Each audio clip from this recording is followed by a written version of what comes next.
What's good, everybody? It's the Clown with Cab Show. UFC 264 was freaking crazy. Obviously, I'm disappointed. I got a couple picks wrong. Obviously, the main fight with Poirier and McGregor.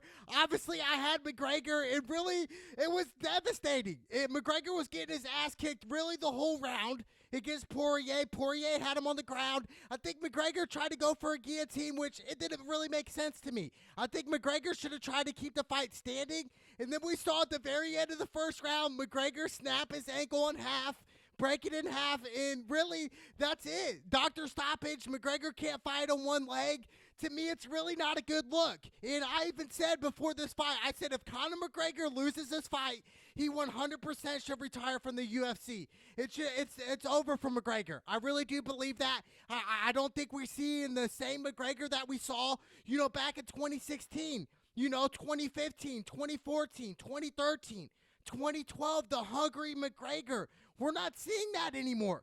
We don't see the hungry McGregor. McGregor's not fighting anymore for money. He doesn't need that anymore. To whereas back in 2012, he was fighting for food. He was fighting to pay off rent, to pay off mortgage. Okay? There's a big difference, a fine line between there. So I think the hunger was definitely gone. I was going to make a big bet on McGregor. I ended up backing out.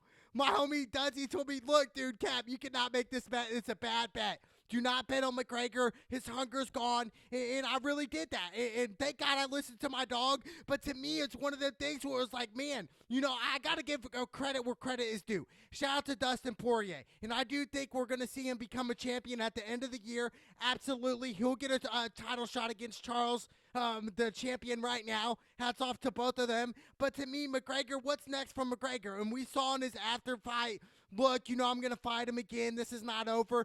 To me, it wasn't a good look for McGregor to come out and say, look, his wife's shooting him DMs. Come on. We're not in high school and college anymore. We shouldn't even be talking about the other opponent's wife. So to me, it was really a bad look from McGregor. I think it was more of a business model to talk all this crap. It's funny. McGregor said, look, I'm going to put him out on a stretcher. The crazy thing is, he's the one that went out on a stretcher. Snapped his ankle in half. It really wasn't a good look for McGregor. McGregor did not look like the McGregor we're used to seeing. When McGregor's on foot, McGregor's normally the one controlling the pace, hitting him with clear shots. It was the opposite of that. Poirier was hitting McGregor with clear shots, was taking control of the fight early. Really, McGregor, yes, he landed a couple leg kicks 1 or 2 minutes into the first round, which was good for McGregor. I thought McGregor, the first 2 minutes of the fight, I was like, okay, this is a great game plan for McGregor. Stick and move. Hit him with the leg kicks, kind of what Poirier did in the second fight, and do that. And then Poirier started to land. He started to land a couple uppercuts, a couple straight rights, couple lefts, and then McGregor tried to go up and then go for the takedown. And to me, that was McGregor's weakness. We saw that in the Nate Diaz fight, in the first fight. In the second round, he tried to go in for the takedown when he was getting pieced up by Nate Diaz. To me, it was really devastating. And a lot of people hate on McGregor, which I get it.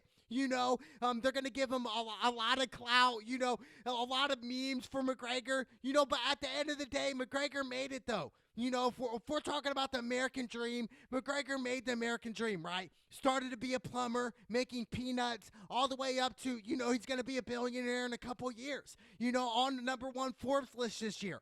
So to me, we can make fun of McGregor, and a lot of the people who are hating on McGregor, actually hate their own lives. Isn't that funny? They hate their own lives, or, they're working for somebody else their whole life, living somebody else's dream, where McGregor's not doing that anymore. And we saw it go out the window. And I should have known, look, McGregor's hunger's out the window now.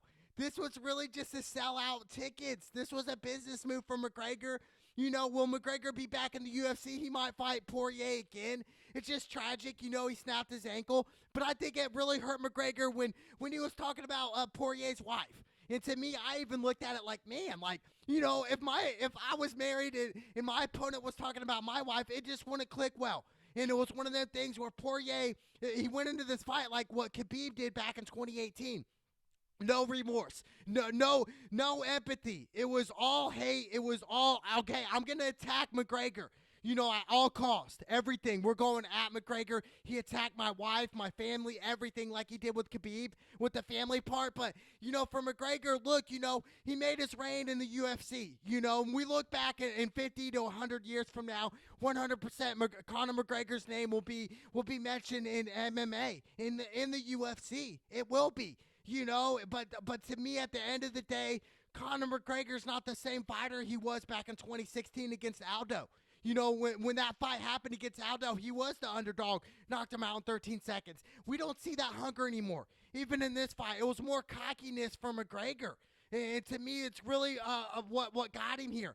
Now, Poirier, he's going to get a championship fight against Charles. Poirier, he's 28, 6-1 now, to whereas Conor McGregor, he's 3-4 in his last fights, not looking good. And to me, I think for McGregor, to me, if it was me and I made $180 million, I would say, you know what, Dana White, I'm done with the UFC. I don't want to get punched in the face anymore. I don't want to look bad on TV anymore.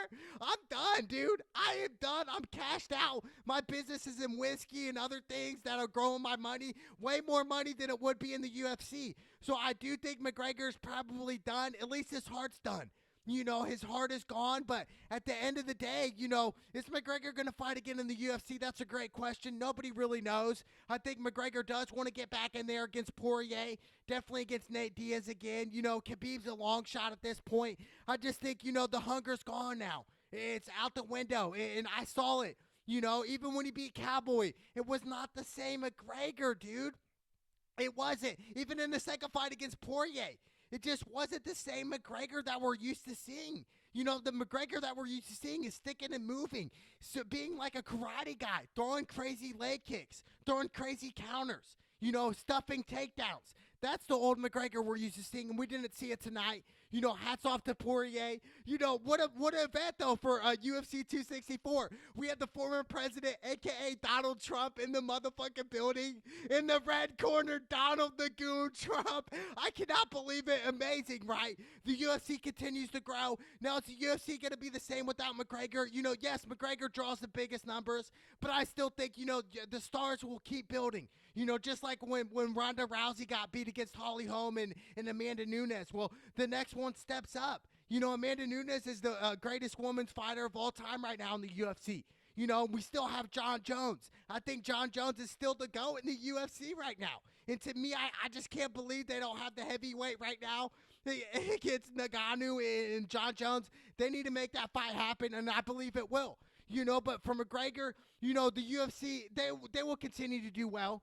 They will. They might not draw the biggest pay-per-view numbers right away in the next couple years, but eventually those numbers will be broken. Eventually records will be broken down the line. It might take years. It might take decades, but eventually it will. But for McGregor's sake, his legacy's cemented already, in my opinion. He, two-time holding the belt in two different divisions. First fighter to ever do that in UFC history. That was Conor McGregor to do it. He was the first one to do it ever. So to me, that'll never get taken away. Nobody can ever take that away from McGregor. Now, what's next for McGregor? That's a great question. To me, I think, maybe go to the boxing route, fight Pacquiao, fight one of these YouTube guys, but to me, it's over with. I just don't see the hunger in McGregor. He's not the same fighter anymore. He's just not, dude. The hunger's gone, but I do think Poirier, he will become champion. He will. And then we got Gilbert Burns versus Wonder Boy, Stephen Thompson. And I picked Wonder Boy, but I had to change it up a little bit. And I was thinking, if Wonder Boy does not stuff Gilbert Burns' takedowns, it's over. And Gilbert Burns, he was the only underdog to win on the main cards, which is crazy. It's crazy he was the underdog. His last fight, he lost to the champion, Usman. This was definitely a crazy fight, but, Wonder Boy had some good shots, but, couldn't really stuff the takedowns. Gilbert Burns took him down at least 3 times in the fight. You got to stuff the takedowns. I get it. If they take you down one time, that's fine. Don't let them take you down again. But to me, that was the difference of the fight. Wonder Boy had some good shots in, but overall, it just wasn't enough. It wasn't enough. Shout out to Burns. What a fight. I know originally I said Wonder Boy. I thought he was going to get the upset, but him not being able to take down the takedowns against Burns, that was a difference maker. Now, Burns is 20-4 in UFC right now. Looking good. Obviously lost to Usman. Last fight got KO'd. To me, Usman's the champion. So, Burns, he's going to have to work his way back. He might have to do a couple more fights until he gets a rematch there. And then one of the best fights I've seen all night, probably the fight of the night, was when Greg Hardy got knocked out by the Australian. Hey, I love this Australian, man. Chugging beer out of the shoe. Man, shout out to my dog, T. I love this kid, man. He was the favorite. Greg Hardy, karma's a bitch, really. Domestic violence charges, that's just karma, Greg. It really is. This was a humbling experience for Greg Hardy. Greg Hardy got a couple good shots in early. And then my homie T landed him with the hook to the face, bro. It just really took Greg out, dude. Knocked him cold, bro. Knocked him down on the ground. He hit him with a couple hammer shots, and then that was it, dude. That was definitely the fight of the night, in my opinion, the KO. 75K bonus to my homie T. And I feel like this guy's going to be the fan favorite in the future. The fans are pouring beer in shoes and he's chugging it out. I love this guy, man. What's not to like about that? I think, for the fans' perspective, this is great. It's great for the UFC. Shout out to my homie T. And then we got Irene versus Yana. I picked Yana with the upset. Irene came in, overweight. Half her purse was taken and then she knocked her out. Irene, she was just a dominant fighter. She's 13-6 now. She came in, hit a couple big shots on Yana, and that was that. And really just took her down, ground and pounded. The ref stopped it. She was bleeding really bad.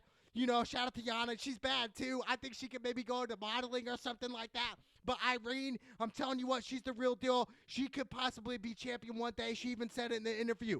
And then my homie Sean O'Malley, a.k.a. the Sugar Boy. Hey, man, a Sugar Sean, man, he is nice. I'm telling you what, this kid, he's 14-1. He's a young gun, dude. He's a little cocky, but I tell you what I like about this guy is he can stick and move.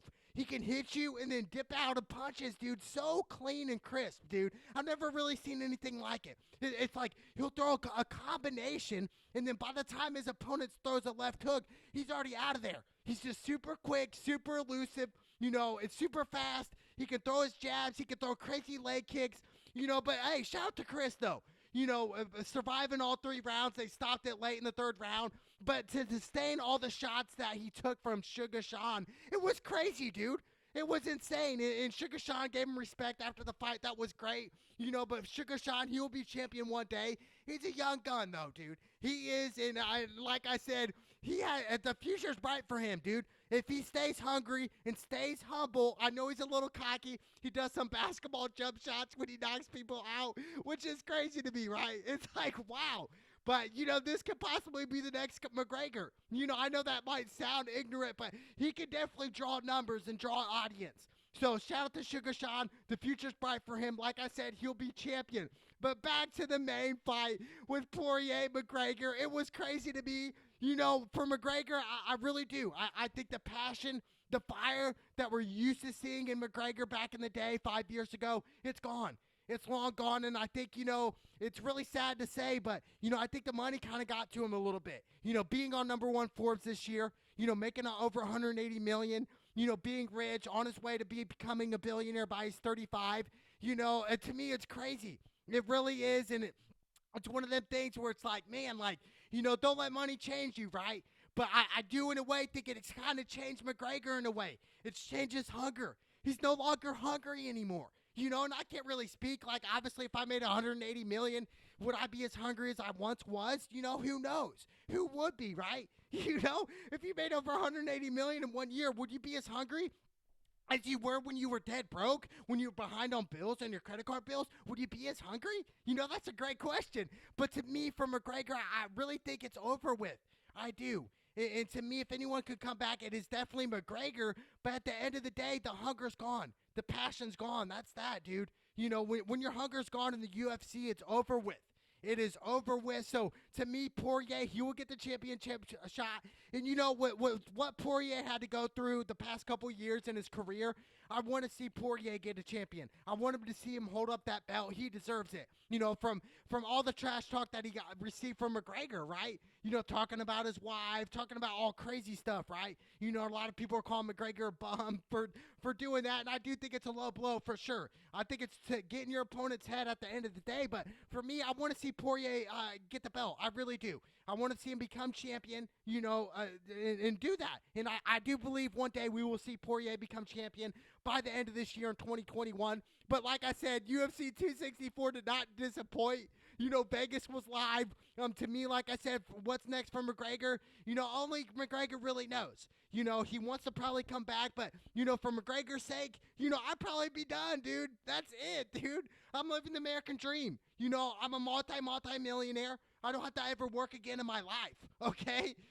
So, to me, it's one of the things where it's like you could just sunset sail into the sun, dude, and be done for the rest of your life. You know, your kids' will be set. You know? Like, that's how you made it, McGregor.